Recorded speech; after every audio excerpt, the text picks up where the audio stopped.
Bonjour à toutes et à tous. On se retrouve aujourd'hui pour une nouvelle vidéo chez nos amis de chez Quantum à Sosheim. On a été vachement bien accueillis par Alexandre et Florian. Bonjour à tous. Bonjour à Bonjour. tous. On va commencer en fait à parler un peu de vous avant de parler, je dirais, de Quantum. Se plonger un peu dans votre intimité. Notamment avec toi, Alexandre, on aimerait un peu connaître ton parcours, de où tu viens, quelles ont été un peu tes inspirations, quel est un peu ton cheminement finalement pour en arriver ici chez Quantum. Alors moi, en fin de compte, je viens pas du tout du milieu automobile. J'ai une formation d'électrotechnicien, pardon, et j'ai travaillé pendant 20 ans dans l'industrie, une quinzaine d'années dans l'ascenseur. Et un jour, je me suis dit, ça me fatigue, j'ai envie de faire autre chose, et j'ai décidé de travailler dans le milieu automobile, qui est ma passion. Quand tu dis travailler dans le milieu automobile, c'était quoi exactement? Qu'est-ce que tu faisais à ce moment-là? Alors au départ, j'ai monté une société qui faisait de la réparation électronique dans l'automobile. Mhm. Et j'ai commencé comme ça, à réparer des calculateurs, des blocs ABS, des pompes à injection. Et petit à petit, mes clients me demandaient, ouais, tu connais personne qui fait de la reprogrammation? Et puis petit à petit, je me suis lancé là-dedans et j'ai eu de plus en plus de demandes. J'étais quelqu'un qui était déjà passionné par le diagnostic, la recherche de panne. Et donc du coup, j'ai commencé par ça. Je faisais pas mal de diag pour des amis, des clients qui se sont manifestés petit à petit. J'ai effectivement été amené à faire des réparations de calculateurs moteurs qui m'a amené à faire la reprogrammation quelque part. Mhm. Hein, voilà, tout simplement. Donc là, effectivement, il y a la partie reprogrammation, calculateur et ainsi de suite, mais il y a aussi une partie un peu plus fun, je dirais, avec notamment l'achat de voitures de collection qui sont aujourd'hui de collection, notamment tout ce qui est Clio Williams. On voit ici à l'entrée l'article notamment sur cette Clio Williams. Est-ce que tu veux nous en dire Ouais, tout à fait. Bon, ça, c'était quand j'étais beaucoup plus jeune, j'avais 30 ans. Mon âge, du coup. On est... Ouais, de ton âge, ouais. J'avais acheté une Clio Williams que j'ai décidé de transformer, d'installer un turbo. Donc déjà, la préparation était déjà là. Et donc, j'ai installé un turbo et fait une belle petite préparation. On a eu de la chance d'ailleurs de passer dans le magazine Échappement. Ils ont fait des essais. Enfin, j'étais un des premiers qui avait fait un kit turbo sur une Clio Williams. C'était dans les alentours, enfin, aux alentours des années 2000. Ouais, donc pas mal de voitures différentes, aussi de la course de rallye, de la course de côte. Ouais, un petit peu forcément. Après, j'avais une Clio Gruppa. Moi, à ce moment-là, j'avais 3 ou 4 Clio en même temps. Une Clio Mini Gruppa. Je faisais de la course de côte, un petit peu de rallye, un peu de slalom. J'ai le souvenir personnellement d'une RS4 bleue Ah oui, ça c'était avec effectivement. Alors, c'était pas une RS4, c'était une S4 B5 qui avait été préparée chez MTM avec tous les éléments d'une RS4. et C'était quelque chose notamment qui une. faisait 420 chevaux Et, déjà à Ouais. l'époque, ouais. et n'oublie pas les freins Porsche. Ah oui, oui, les Il freins avait par de contre les freins 911, Porsche. effectivement, ouais. Voilà. Ça freinait vraiment très très fort. En tout cas, moi, tout ce que je me souviens à l'époque, c'est qu'il y avait une PS2 dans le coffre qui était reliée à Ah l'écran oui, aussi, ouais. Il principal. y avait une Donc petite ça, entrée vidéo, et puis il y c'était avait une petite sympa pour. PS2, effectivement, c'est vrai. On partait en C'était sympa. déplacement en jouant à la Play, c'était assez cool. Ouais, c'était cool, c'était une belle époque, c'est clair. Du coup, on va passer à Florian. Florian, un parcours un peu différent de celui de ton père, finalement. La même passion, je dirais, pour l'automobile, mais deux trajectoires qui sont quand même différentes quelque La part. même passion, tout simplement parce que, ben oui, j'ai été baigné dedans, hein, forcément, avec un père qui est dans les voitures depuis tout petit. Ben moi, j'étais dans les voitures, hein, je dormais même dedans quand lui faisait je sais pas, je sais pas à quel âge, hein, 3-4 ans, je dormais dedans quand il les réparait. Enfin, voilà, il y a pas mal d'anecdotes comme ça. Pour le coup, on jouait aussi ensemble, même aux jeux vidéo, hein, les parties de Colin McRae. Enfin, voilà, ça a vraiment rythmé ma jeunesse. Mais ouais, en grandissant, je faisais aussi parallèlement beaucoup de sport. Et du coup, je suis parti en études dans le sport. Rien à voir En avec... STAPS, hein, c'est ça? ouais, en STAPS, tout à fait. Ouais. Rien à voir avec l'automobile. Et puis en plus, après, je suis parti aussi, j'ai décidé de partir en gendarmerie, encore plus loin que. Enfin, s'éloigne encore plus de la partie automobile. Mais très vite, je suis revenu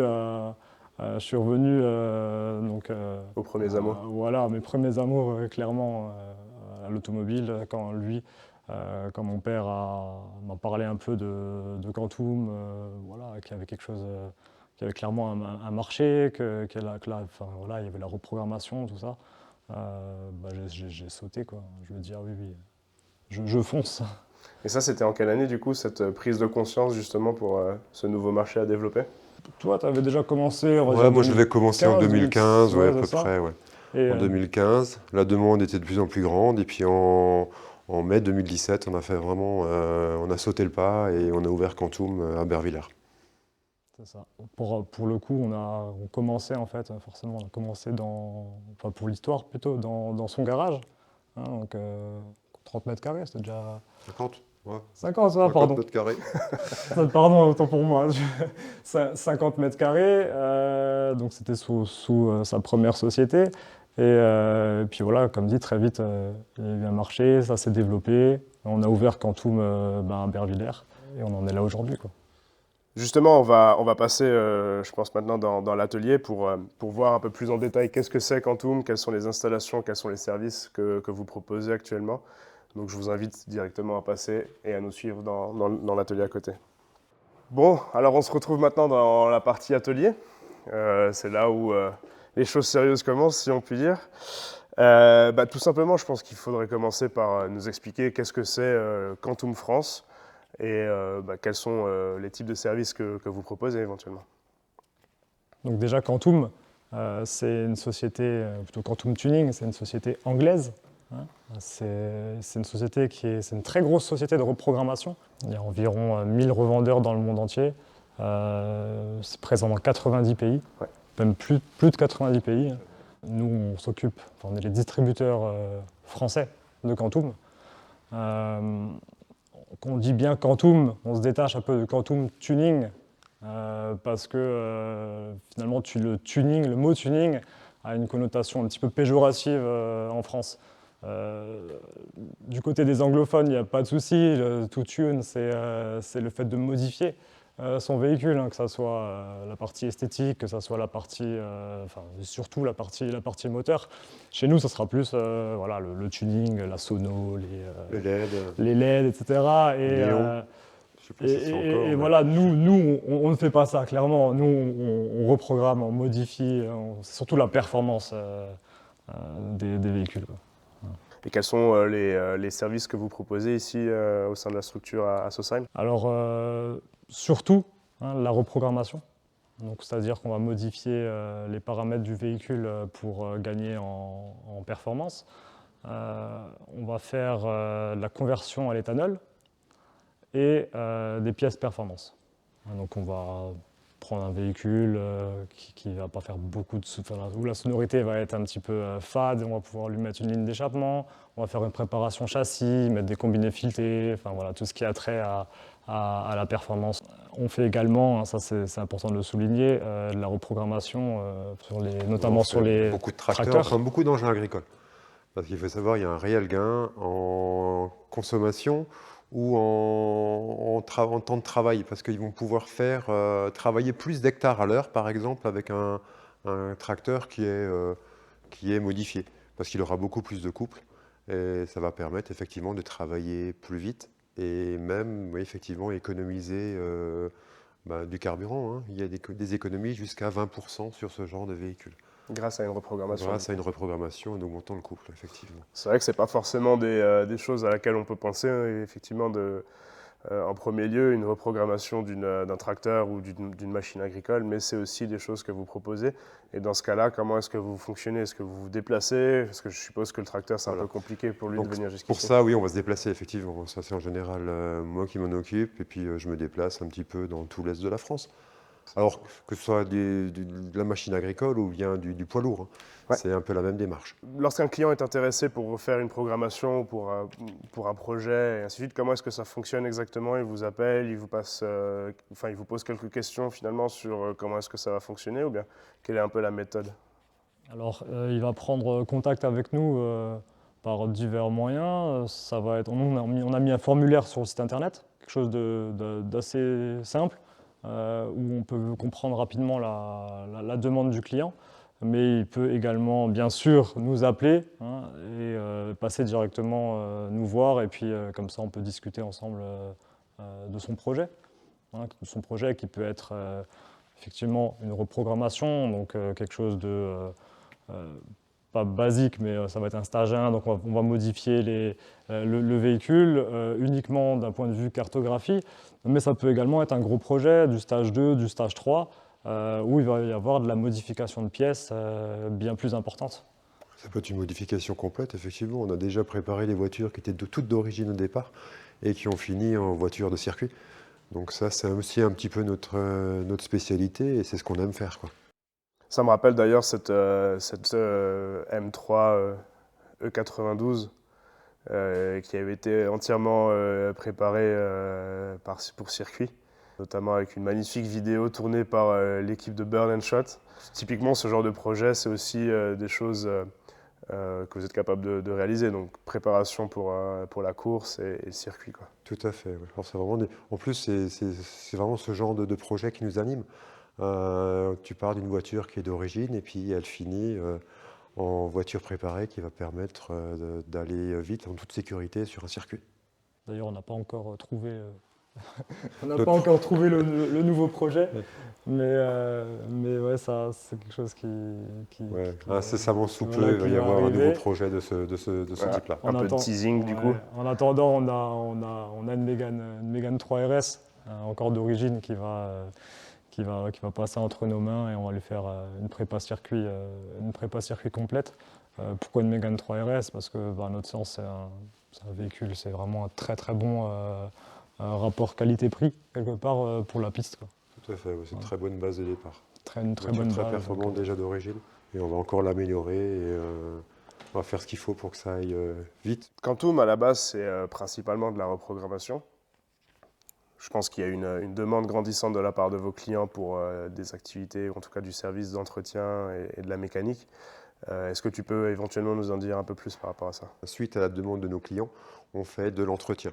Parce qu'effectivement, ils préfèrent avoir qu'un seul interlocuteur pour la préparation de l'auto jusqu'à remplacement de tous les liquides, des plaquettes de frein, ce genre de choses. On va être capable de faire l'entretien complet d'un véhicule, même sous garantie, hein, parce qu'on va utiliser les mêmes produits que le concessionnaire, les mêmes qualités d'huile, les mêmes qualités de filtre. On a beaucoup de pièces d'origine, du pneu, on fait un petit peu de pneu aussi, effectivement, alors que ce soit du pneu d'origine ou bien du pneu de course. Donc la palette est vraiment variée et grande assez variée, pour, chez Quantum. Je pense que vos journées doivent être bien chargées et bien différentes d'une à l'autre. Et puis finalement, les clients qui viennent vous voir, ils peuvent très bien avoir une 107 jusqu'à la Ferrari. Il n'y a aucune différence pour vous en termes de prise en charge. Aucune. Alors, c'est vrai que quelqu'un qui a une Ferrari, souvent, ne va pas demander une reprogrammation moteur, mais par contre, il aura peut-être besoin d'un échappement, de jantes, pourquoi pas. Et là, on est apte à lui proposer effectivement une modification de ce type-là. Donc si je résume, vidange, je dirais mécanique générale sur tous les véhicules, sur tout Oui, on type peut de faire, véhicule, tout type on peut de faire la marque. distribution, on peut faire un remplacement de courroie de distribution, on peut faire des remplacements d'amortisseurs, de freins, d'embrayage, tout ce qui est mécanique générale. Et finalement, donc, encore une fois, on se retrouve dans l'atelier qui est visiblement assez neuf. Depuis combien de temps vous êtes installé ici à Sausheim? On est installé depuis, on va dire, en juillet.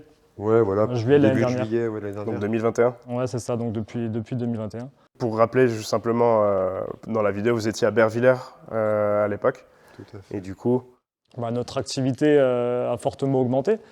Donc il était nécessaire pour nous, dans le cadre du développement, de s'installer dans des locaux plus grands, plus pratiques, et surtout dans le pôle automobile du Haut-Rhin. On est à Sausheim, donc on est plus près de notre clientèle. oui, je pense qu'il faut préciser pour les gens qui regardent la vidéo qui ne sont pas forcément du coin. Oui, Qu'est-ce qui gravite finalement autour ici à Sausheim? C'est aussi important, je pense, de dire, avec toutes les concessions automobiles, Tout à fait. bien l'axe sûr. autoroutier à côté. Tout à fait, c'est ça. Il y a vraiment toutes les grosses concessions, que ce soit Audi, Porsche, BMW, Ferrari. Enfin voilà, c'est vraiment le pôle automobile, comme je l'ai déjà expliqué, donc du Haut-Rhin, quoi. Et d'un point de vue, alors juste, moi aussi, il y a la proximité finalement avec les trois frontières. Il me semble que tu parles couramment allemand, et puis toi, tu parles anglais également. Donc, d'un point de vue langue, il y a aussi la possibilité, je pense, d'accueillir des nouveaux clients C'est vrai qu'on a à une l'international, clientèle quoi. suisse qui vient régulièrement, effectivement. Et puis c'est vrai que c'est beaucoup plus pratique pour eux de venir ici plutôt qu'à Bervillers. Du coup, finalement, quelle est la différence, à part, je dirais, géographique, avec votre ancien atelier par rapport à ici? Quelles sont les nouveautés en termes d'équipement? Quels sont les investissements finalement qui ont été réalisés par Quantum lors de ce déménagement entre les deux locaux? Clairement, hein, ça va être La plus grosse le partie, banc. c'est le banc de puissance. Ce banc-là permet de passer des autos jusqu'à 1600 chevaux, 1800 pardon, et puis avec des 4 roues permanentes, hein, chose qu'on ne pouvait pas faire avant. Alors là, on peut passer d'une RS6 par exemple, qui fait de base 580 chevaux et qu'on peut amener à plus de 700, ou 800 si on fait des grosses prépas. Donc c'est des véhicules qui vont très bien pouvoir être mesurés sur ce banc-là. Très vite, on a compris que pour bien faire notre travail, hein, il est important d'avoir un banc de puissance. Ça permet vraiment de connaître les gains. Mais effectivement, en base de travail, on va pouvoir mesurer la réelle progression, le gain de puissance, le gain de couple. Et de ce fait-là, on peut vérifier que notre travail est bien fait ou pas. Vous avez la possibilité, grâce à effectivement votre banc et tout le système qui tourne autour de celui-ci, de ressortir des données qui sont extrêmement précises sur les voitures que vous devez reprogrammer. Et vous avez également investi dans une ventilation qui, elle, permet effectivement de simuler les conditions réelles au plus proche. Quel est l'intérêt d'avoir fait justement cet investissement-là? Alors on a investi dans cette ventilation qui permet d'amener de l'air à 180 km/h environ et avec un débit de 45 000 m3. Ça permet effectivement de simuler les conditions réelles, hein, quand une voiture va rouler à 200 km/h, ou enfin 180 km/h là pour être précis, l'air qui va rentrer dans le véhicule arrivera à 180 km/h. Donc là on est vraiment très très proche des conditions réelles, on a l'air qu'il faut, le refroidissement qu'il faut pour avoir les performances optimales. On va rentrer un peu plus dans le technique. On a parlé des installations et ainsi de suite. Je pense qu'il serait intéressant qu'on évoque le sujet de la reprogrammation plus en détail. Tout simplement pour nos auditeurs qui sont éventuellement novices dans ce domaine, qu'est-ce que c'est qu'une reprogrammation? Donc une reprogrammation, c'est le fait de modifier les paramètres du moteur, hein, qui sont présents dans le calculateur moteur. Ça va être le cerveau du véhicule. On va modifier ces paramètres pour gagner plus de couple, plus de puissance, finalement gagner en agrément de conduite. Hein, le client va retrouver un véhicule, un autre véhicule quelque part. On va d'abord lire le véhicule. Hein, donc ça se fait soit via la prise OBD, soit directement au niveau du calculateur moteur. Hein, donc on va lire ce véhicule, on va quelque part extraire la cartographie, on va la modifier et la réinjecter, la nouvelle cartographie, on va la réinjecter dans le véhicule, et jusqu'à ce qu'on soit pleinement satisfait de la cartographie, hein, d'où l'intérêt du banc de puissance. On va repasser la voiture jusqu'à ce que tout soit OK. Alors donc via log également, on parle de reprogrammation sur mesure, hein, parce que tant qu'on n'est pas satisfait, on ne s'arrête pas. Et puis, quelque part, ça reste aussi une sécurité pour vous et vos clients de voir exactement ce qui se passe dans leur moteur après cette reprogrammation-là. Vous êtes capable aussi de diagnostiquer plein d'autres choses par la suite, éventuellement aussi. Donc ça aussi, c'est quelque part, je pense, bénéfique pour vos clients d'avoir ce banc-là. Bien sûr, et c'est très, très important parce qu'on rappelle qu'avant la performance, hein, ça va être la fiabilité avant tout.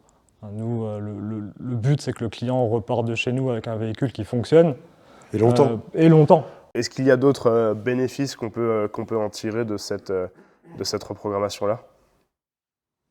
Alors les bénéfices, moi, c'est effectivement plus de couple, plus de puissance, qui va permettre non seulement d'avoir un véhicule qui sera plus souple, plus agréable, mais surtout, il y a sur certains véhicules beaucoup de diesel, surtout, on va gagner même en consommation. Hein, c'est entre 10, en fonction de la conduite, on peut gagner entre 10 et 20% de consommation en moins pour des véhicules reprogrammés. Sur un véhicule essence, ce sera un petit peu moins sensible, parce qu'en plus, on a toujours tendance à accélérer et du coup, ce qu'on va consommer en plus ne rattrapera jamais l'économie réalisée. Mais par contre, sur un diesel, ouais, il y a vraiment de grosses économies possibles. Ouais, et puis en plus, avec le prix actuel du diesel à la pompe, je pense que c'est un argument aussi qui doit séduire pas mal de bon nombre de vos clients. Tout à fait. Alors beaucoup, alors même les camionnettes, beaucoup, hein, tous ceux qui font du transport, c'est vraiment rentable. Ça devient très très vite rentable vu les budgets carburant qu'il y a tous les mois. Ouais, et puis je pense que l'investissement est vite rentabilisé Ouais, tout à fait. par rapport à Alors ça. pour un petit utilitaire, on a une reprogrammation à 450 euros. 450 euros, ça représente à l'heure actuelle 200 litres de gasoil. Si tu gagnes 20%, ça va très très vite. Alors il y a un autre sujet qu'on ne va pas forcément aborder, je dirais, en détail dans cette interview, dans cette vidéo, c'est la conversion avec le kit éthanol. On est aussi dans le thème gain en termes d'argent, de pouvoir d'achat pour vos clients. Ça fera l'objet d'une seconde vidéo dans laquelle vous expliquerez plus en détail à quoi ça correspond, et ainsi de suite. Donc on va essayer de ne pas trop spoiler ce sujet-là. Pour conclure cet entretien, est-ce que vous pourriez nous dire comment est-ce qu'on peut vous contacter, où est-ce qu'on peut vous retrouver éventuellement? Alors directement sur notre site internet ou sur les réseaux, hein, Facebook, Instagram, et par téléphone. Et surtout, n'hésitez pas à venir nous voir directement ici, dans nos locaux à Sausheim. En tout cas, merci pour l'accueil. J'espère qu'on aura répondu à bon nombre de questions de nos auditeurs. Et puis, merci en tout cas. Merci à toi, Merci. merci à vous.